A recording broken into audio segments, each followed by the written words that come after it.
कृष्णा त्वदीयपदपङ्कजपञ्जरान्ते अद्यैव मे विशतु मानसराजहंसः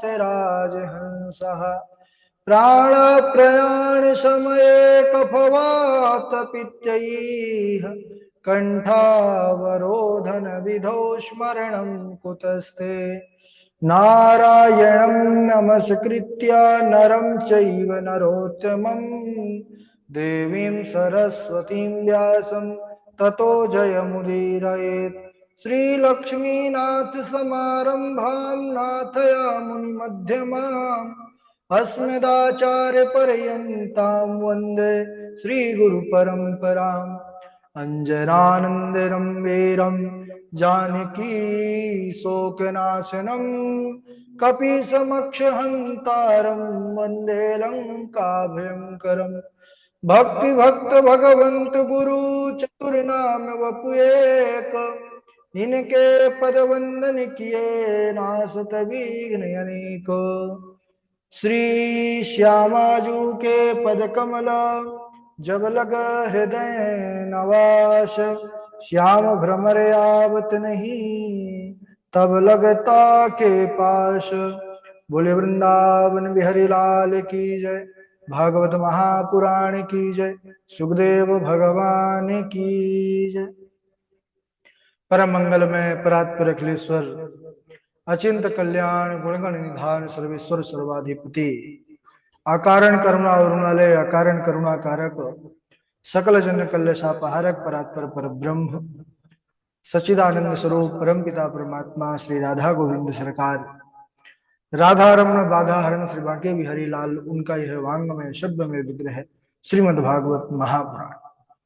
कोटि कोटि नमन कोटि कोटि प्रणाम इस परम पावन पुराण ग्रंथ पारमहंसों की पावन संहिता को परमाराध्य नंद नंदन यशोदा नंदन ब्रिज रंजन देवकी नंदन श्याम सुंदर श्री कृष्ण के पाद पद्मों पर कोटसा नमन नतमस्तक वंदन एवं अभिनंदन।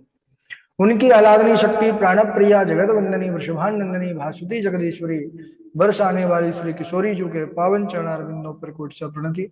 समस्त भूतादिक सीय राम मैं सब जग जानी करहूं प्रणाम जोरी जुग पानी। हम सबका यह परम सौभाग्य भागवत साप्ताहिक कथा सीखने का सदसंकल्प विचार लेकर के हम और आप सब एक स्थान पर एक साथ जुड़ करके इस पावन पुराण श्रीमद् भागवतम पर अपने मन को चित्त को समाहित करके इसकी पावन तैयारी कर रहे हैं।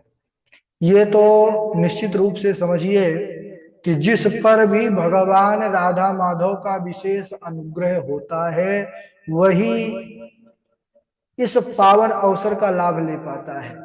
यानी इस पावन कथा को सीखने का सुनने का तैयार करने का विचार आना ही ये हमारे जो है अनंत जन्मों के सुकृतों का ये प्रभाव होता है और बिहारी जी की असीम अनुकंपा का जो है ये फल होता है। भाग्योदयेन बहुजन्म समर्जितेन सत्संगमं च लभते पुरुषो यदा में। तो हम सबका परम सौभाग्य है कि इस भागवती गंगा पर अवगाहन करने का लाभ ले रहे हैं और कर्तव्य भी बनता है कि इस अवसर का पूर्ण रूप से लाभ ले। आवश्यकता है सच्ची लगन निष्ठा और परिश्रम की। बड़ा आनंद आ रहा है। हम सब जो है नित्य प्रति जुड़ करके इस पावन पुराण जिसकी इतनी बड़ी भारी महिमा गाई गई है, न गंगा ना गया काशी पुष्करम ना प्रयागकम सुख शास्त्र कथायाश्च फले न समतान्वयेत।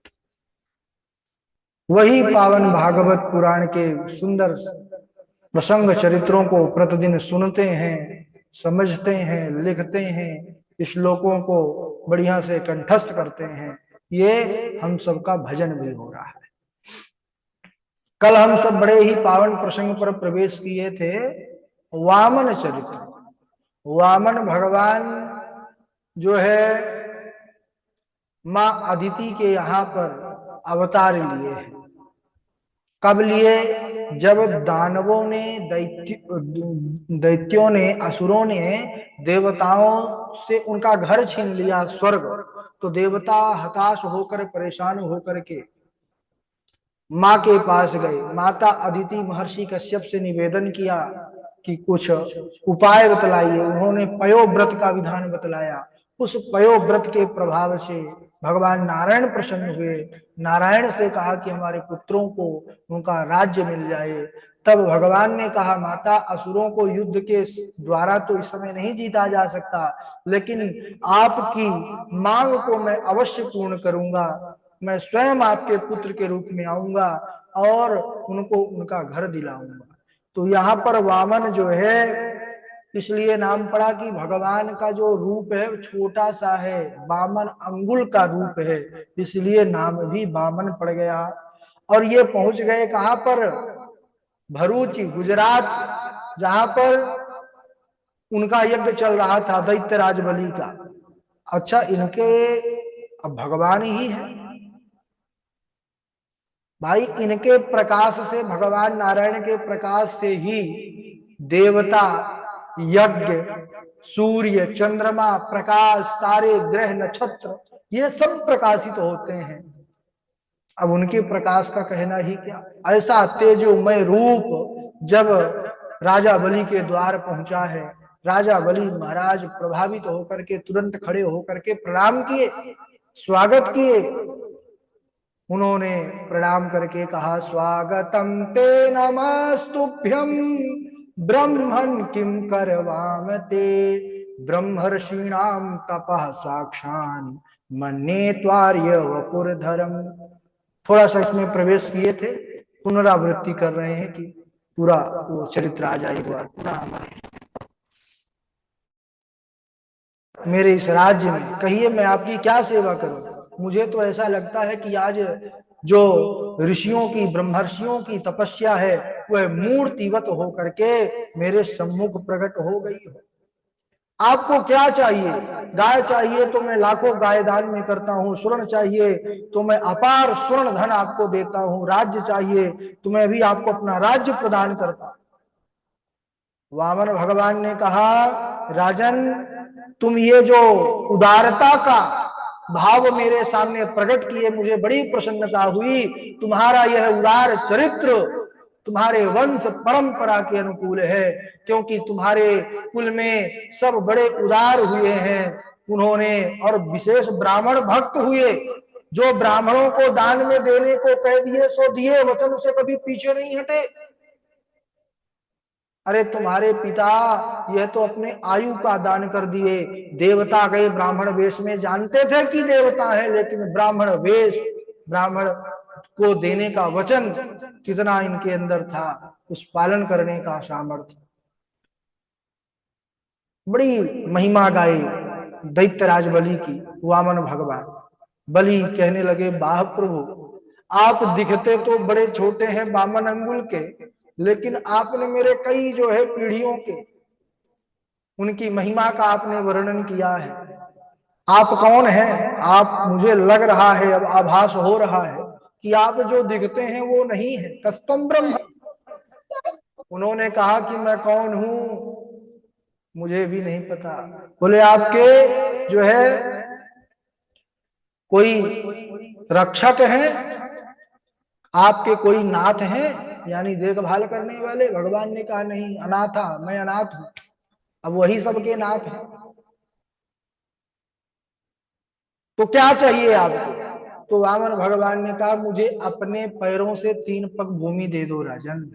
इतना सुनते ही बलि भौचक्का रह गए। अरे इतनी बड़ी बड़ी महाराज मेरी पीढ़ियों के विषय में बड़े बड़े जो है तो बातें बताए, और जब मांग की बारी आई तो 3 पग भूमि, वो भी अपने पैरों से। अरे ब्राह्मण देवता, आप इतने छोटे हैं, इतने छोटे पैर है, 3 पग भूमि क्या करेंगे? उन्होंने कहा, राजन हम जितनी मांग कर रहे हैं बस उतना पूरा कर दो, ये मेरे लिए त्रैलोकी किससे बढ़ करके है। और कहा भी गया है कि ब्राह्मण को संतोषी होना चाहिए। बोले महाराज एक बार विचार कर लीजिए, क्योंकि आप राजा बलि के द्वार पर आए हैं, और एक बार करियाचना बलि राजा के द्वार। एक बार जो यहाँ पर मांग लेता है ना, फिर उसको कहीं और नहीं मांगना पड़ता, तो स्वयं दाता बन जाता है। इसलिए मांग लीजिए। उन्होंने कहा ठीक है, तुम राजा हो, तुमने ठीक ही कहा, लेकिन हम भी ब्राह्मण हैं और ऐसे वैसे ब्राह्मण नहीं है, संतोषी ब्राह्मण। शास्त्रों में भी कहा गया है, असंतुष्टा दुजा नष्टा संतुष्टाश्च महीभुजा सा लज्जा गणिका नष्टा निर्लज्जाश्च कुलांगना। असंतोषी ब्राह्मण यानी ब्राह्मण के अंदर अगर संतोष नहीं है तो वह नष्ट हो जाता है। संतुष्टाश्च महीभुजा, राजा अगर संतोषी हो गया तो फिर वो नहीं बचता। सा लज्जा गणिका नष्टा, लज्जा जो है गणिका को नष्ट कर देती है। और निर्लज्जता यानी लज्जाहीन जो कुल की, जो अच्छे घर की बहु बेटी हैं, अगर उनके अंदर लज्जा नहीं है तो फिर उनका जो है नष्ट होना स्वाभाविक है।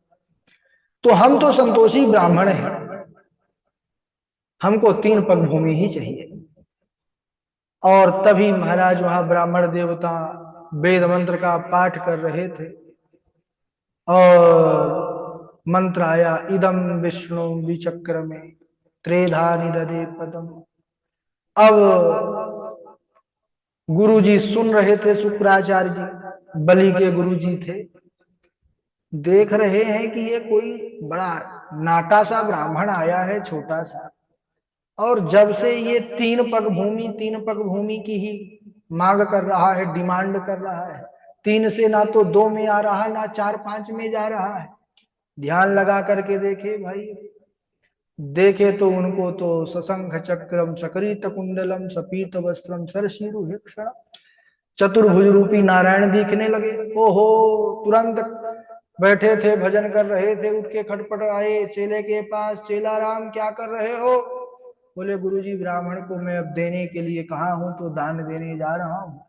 अरे समझाया, सावधान हो जाओ राजन, इसमें कपट है, बोले शुक्राचार्य। विष्णु वेश वामन धरो कर्ण हेतु सुर कार्य।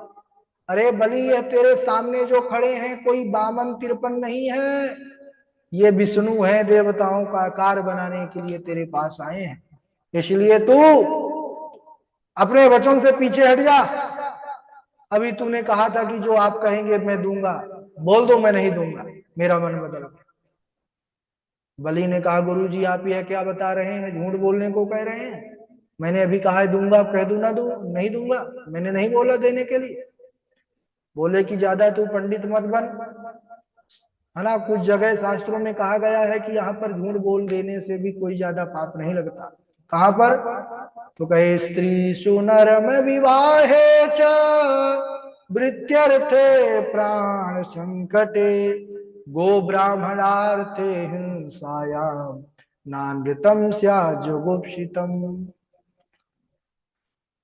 देखिए, हास्य परिहास्य में जो झूठ बोल दिया जाए थोड़ी बहुत, कन्या के विवाह में, है ना, कोई आया है भाई देखने और पूछ रहा है कि आपकी कन्या जो है तो पुत्री क्या क्या कर लेती है, तो भाई विवाह हो जाए, अच्छे से भोजन पका लेती है, सारे व्यंजन बना लेती है, भले जो चारे व्यंजन बना पाती हो, और पूरा अच्छे से काम कर लेती है, तो उस समय थोड़ी बहुत ऐसे उसकी बड़ाई में झूठ बोल दिया जाए तो उसमें भी पाप नहीं लगता।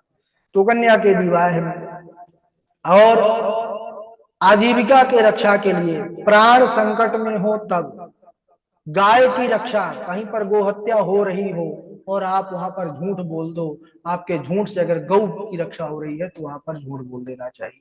साथ जो है तो ब्राह्मण की जहां पर रक्षा हो रही है, कहीं पर ब्राह्मण को कोई मार रहा है, सता रहा है, और ब्राह्मण का भला आपके झूठ से हो रहा है, तो वहां पर झूठ बोल देना चाहिए। और किसी को मृत्यु से बचाने, है ना, कहीं पर कोई मारा जा रहा है तो उसको भी जो है बचाया जा सकता है। तो यहाँ पर भी तुम्हारा जो है अब राज नष्ट ही हो जाएगा अगर तुम झूठ नहीं बोलोगे तो। अब गुरुजी समझा रहे हैं, लेकिन चेला भी तो परम ज्ञानी है, बलि ऐसे वैसे राजा नहीं था भाई, बड़ा पराक्रमी था। उसने कहा गुरु जी ठीक है, आपने कहा जो बढ़िया कहा, लेकिन न ह्यस्या न ह्यसत्यात् परो धर्म इति होवाच भूरियम सर्वं सोढ़ुमनं मन्ये ऋतेलीक परम नरम। शास्त्रों में यह भी बताया गया है कि असत्य से बढ़कर के कोई अधर्म नहीं है। पृथ्वी सब कुछ सह लेती है, लेकिन उससे झूठे व्यक्ति का भार नहीं सहा जाता। सत्य धर्म सम धर्म नहीं, नहीं असत्य सम पाप। सत्य से बढ़कर के कोई धर्म नहीं है, असत्य से बढ़कर के कोई पाप नहीं है। और गुरुजी आप मुझे वही असत्य के लिए प्रेरित कर रहे हैं, मुझसे इतना बड़ा पाप करवाना चाहते हैं। नहीं असत्य सम पातक पुंजा। और गुरुदेव आप कहते हैं कि मेरा राज्य नष्ट हो जाएगा, मैं राज्य के नष्ट होने से नहीं डरता, नरक में जाने से नहीं डरता, लेकिन मैं ब्राह्मण को प्रतिज्ञा करके देने की, उससे पीछे हटने से मैं डरता हूं। इस प्रकार दैत्यराज बलि ने कहा कि गुरुजी आप भी तो यज्ञों के द्वारा उन्हीं नारायण का ही यजन करवाते हैं। अगर जो दाता है, दाता एक राम भिखारी सारी दुनिया, अगर जो जगत के खिवैया, जगत के पालन करता, जगत को बनाने वाले, जगत को देने वाले, चलाने वाले, अगर आज वही मेरे द्वार पर आए हैं मांगने के लिए, तो आज मैं पीछे कैसे हट जाऊं। और गुरु का कर्तव्य कहां तक होता है। शिष्य ने याद दिलाया गुरु जी को कि गुरु का कर्तव्य होता है कि वह शिष्य का हाथ पकड़ करके गोविंद के हाथ तक पकड़ा दे, गोविंद के हाथों में पकड़ा दे। ऐसा नहीं कि महाराज आए हुए गोविंद को भगाओ और हमारी फोटो लॉकेट में लगाओ, है ना। गोविंद से मिलाने का कार्य गुरु का होता है। तब तक गुरु जी को आ गया क्रोध, कहने लगे कि तू अपने आप को बड़ा पंडित मानता है। दृढ़म पंडित मानज्ञस्तब्धोस्म दुपेक्षया मक्षासनोति गो यस्त्वमचिरात् दृश्यसे। बलि तू अपने आप को बड़ा पंडित ज्ञानी समझता है, मेरी आज्ञा की तू अवहेलना करता है तो जा, मैं श्राप देता हूं, तू श्रीहीन हो जा, ऐश्वर्य से तू अपने हाथ धो बैठे। अब इधर तो श्राप मिल गया, लेकिन धन्य है दैत्यराज बलि, प्रतिज्ञा से पीछे नहीं हटे। उन्होंने कहा ठीक है, तुरंत अपनी पत्नी को बोले जाओ सुंदर पात्र लेकर के आओ जल, और संकल्प करो। स्वर्ण का पात्र लेकर के आए हैं महाराज, और हाथ में जल लेकर के संकल्प करने लगे। इधर जैसे ही संकल्प के लिए पत्नी उनकी जब जल डालने लगी, तो जो जल पात्र, उसकी टोंटी जहां से जल निकलता है, गुरुजी ने श्राप दिया चेला को, फिर भी गुरु की शिष्य पर इतनी ममता होती है कि उसके बाद भी आकर के टोंटी में घुस के बैठ गए गुरु बाबा कि अगर यहाँ से जल नहीं निकलेगा तो संकल्प नहीं होगा, संकल्प नहीं होगा तो दान नहीं देगा, इसका राज्य बच जाएगा। अब जल नहीं निकला, वामन भगवान तो जानते थे, बोले पता नहीं जल क्यों नहीं निकल रहा। वामन भगवान ने कहा यजमान हमको पता है, इसमें कुछ कचड़ा फंस गया है। और तुरंत एक कुसा की सीख उठाया है और उस पर जैसे ही टोटी के अंदर किया, वैसे ही गुरु बाबा की एक आंख गोविंदाय नमो नमः हो गई। एक आंख फूट गई, गुरुजी काने हो गए और वहां से भागे और दूर जाके खड़े हुए। तो कुशाग्र भिन्न क्षुते तो सो पात्राद बहिर्गतो मुनिः संप्रापात्रं शतुवैक्लव्यं सद्योदानस्य वारणात्। जो दूसरों को दान देने के बीच में बाधा बनता है, उसकी यही गति होती है, उसका हानि निश्चित होगा। इसलिए कोई अगर दान दे, कोई धर्म करे, उसके बीच में अगर आप नहीं कर सकते हो तो दूसरों को आप रोकने का प्रयास कभी मत करो। इधर जैसे ही संकल्प पूर्ण हुआ, वामन भगवान का जो है रूप बढ़ने लगा। बढ़ते बढ़ते महाराज आकाश की अनंत ऊंचाइयों तक पहुंच गए। एक पैर में उन्होंने नीचे के सातों लोगों को नाप लिया, दूसरे पैर में ऊपर के सातों लोगों को नाप लिया, तीसरा पैर अब कहाँ जो है तो धरे। अच्छा, जब उनका ऊपर के लोगों को नाप रहे थे, सत्यलोक में पहुंचा, तब ब्रह्मा जी ने उनके पाद प्रक्षालन किए और उसको अपने कमंडल में रख लिए। फिर बाद में कालांतर में वही जो है गंगा के रूप में परिणित हुई। अब इधर वामन भगवान ने कहा कि अरे दैत्यराज बलि, दो पग में ही संसार त्रैलोकी मैंने नाप लिया, तीसरा पग तुम्हारा कहाँ पूर्ण करूं बताओ। अगर नहीं पूर्ण हुआ तो तुमको फिर नरक में जाना पड़ेगा। दैत्यराज बलि ने कहा प्रभु, संपत्ति को तो आपने अपना लिया, इस दास को भी आप अपना लीजिए, तीसरा पग आप मेरे सर पर रख लीजिए। पदम तृतीयम पुरुषीष्ण में निजम। भगवान वामन बलि के इस भाव से रीझ गए और उन्होंने कहा कि हे बलि, मैं तुम्हें सुतल लोक का राज देता हूं और अगले सावर्णी मनवंतर में तुम इंद्र हो। ये है भगवान की कृपालुता। और इतना ही नहीं, मैं तुम्हारे यहाँ पर तुम्हारा ड्योढ़ी मान बन करके रहूंगा, द्वारपाल बन करके रहूंगा। इस प्रकार भगवान ने वामन रूप में आकर के राजा बलि का उद्धार किया। इधर देवताओं को राज्य उनको समर्पित किया, देवता भी प्रसन्न हो गए। इस प्रकार भगवान जो है सुंदर लीला वामन रूप में किए। बोलिए वामन भगवान की जय, भक्त वत्सल भगवान की जय। समय हो चुका है, वामन चरित्र पूर्ण हुआ। इसके बाद एक और लीला है भगवान की, मत्स्य अवतार, उसको हम अगले दिवस श्रवण करेंगे। ठीक है, सभी को राधे राधे। अब बारी बारी से श्लोक सुनाएंगे। सर्वप्रथम हमारे जीवेश जी सुनाएंगे, जीवेश जी के बाद तृष्णा जी हैं, उनके बाद विवेक जी हैं, सौम्या शुक्ला जी हैं, पंडित पवन जी हैं, बबीता जी हैं, नरोत्तम जी हैं और आकांक्षा शुक्ला जी हैं, कृष्णा जी हैं, निरंजन जी हैं, रूबी जी हैं और मिश्रा जी आईफोन से अयोध्या धाम से जुड़े हुए हैं।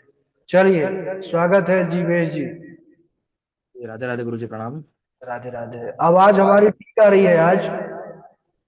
हाँ, आ रही है, थोड़ी सराउंडिंग होते हुए बीच में थोड़ी वो हुई थी, आ रही है थोड़ा ठीक सा से। आज नेटवर्क दो, क्या बारिश का मौसम चल रहा है इसमें 2-3 दिन से। जी जरूर। फाल्गुनस्यामले पक्षे द्वादशाहं पयोव्रतः अर्चयेदरविन्दाक्षं भक्त्या परमयान्वितः स्वागतं ते नमस्तुभ्यं ब्रह्मन् किं करवाम ते ब्रह्मर्षिणां तपस्साक्षान् मन्ये त्वायव पुरधरम्। राधे राधे। हाँ, ठीक है। कृष्णा जी,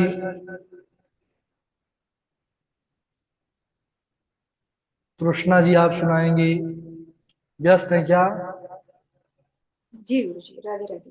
राधे राधे। फाल्गुनस्यामले पक्षे द्वादशाः पयोव्रतः अर्चयेदरविन्दाक्षं भक्त्या परमयान्वितः स्वागतं ते नमस्तुभ्यं ब्रह्मन् किं करवाम ते ब्रह्मर्षीणां तपा साक्षान् मन्ये त्वार्य वपुर्धरम्। राधे राधे गुरु जी। हाँ, राधे राधे। विवेक जी आप सुनाइए। विवेक जी, सौम्या शुक्ला, पंडित पवन जी। राधे राधे गुरु जी। राधे राधे। दश धर्माय कार्येन्द्रो द्विशत त्रिवर्ण दत्तवान् भूतांगिरा कीर्षाश्वेभ्यो द्वे द्वे ताच्छया चापरा अहो असाधु साधूनां साधुलिङ्गेन नास्त्वया असाध्वकार्यभकाराणां मिच्छो मार्गः प्रदर्शितः। राधे राधे गुरु जी। राधे राधे। पंडित पवन जी, प्रणाम। हाँ जी राधे सुनाइए। राधे। हाँ, फाल्गुनस्य मले पक्षे द्वादशाहं पयोव्रतः अर्चयेदरविन्दाक्षं भक्त्या परमयान्वितः स्वागतं ते नमस्तुभ्यं ब्रह्मन् किं करवाम ते ब्रह्मर्षीणां तपः साक्षान्मन्ये त्वार्यवपुरधरम्। राधे राधे गुरु जी। राधे राधे। गुरुदेव प्रणाम। राधे राधे। हाँ विवेक जी यदा देवेषु वेदेषु गोषु विप्रेषु साधुषु धर्मे मयि च विद्वेषः स आसु विनश्यति। और आगे बबीता जी आप सुनाइए। राधे राधे गुरुजी। राधे राधे। राधे राधे गुरुजी। हाँ स्वागतं ते नमस्तुभ्यं ब्रह्मन् किं करवाम ते ब्रह्मर्षिणा तपः साक्षान् मन्ये त्वार्यवपुर्धरम् असन्तुष्टा द्विजानस्ता सन्तुष्टाश्च महीभृताः सा लज्जा गणिता नष्टा निर्लज्जा शुकुलांगना। जी गुरुजी। बहुत अच्छा। नरोत्तम जी सुनाएंगे हमारे। राधे राधे गुरुजी। राधे राधे।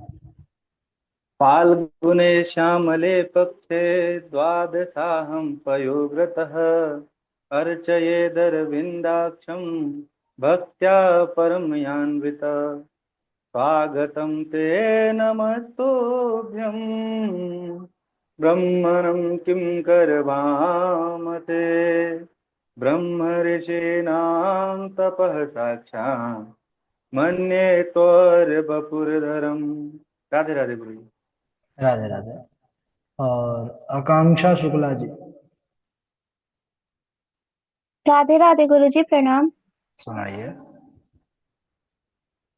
दैवेक्यं तु समाहूय मुहूर्तं पच्यपयत्नतः विवाहे यादृशं वृत्तं तादृशं परिकल्पयेत् विरक्तो वैष्णवो विप्रो वेदशास्त्रविश्रुतकृतः तिष्ठां च कुशलो धीरो वक्ता कार्योऽति निष्पृशः भोजनं तु वरन्मन्ये कथाश्रवणकारकं नोपवासः वरप्रोक्त तथा विघ्नकरो यदि।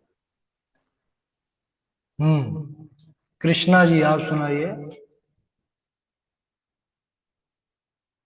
कृष्णा। राधे राधे गुरुदेव। राधे राधे।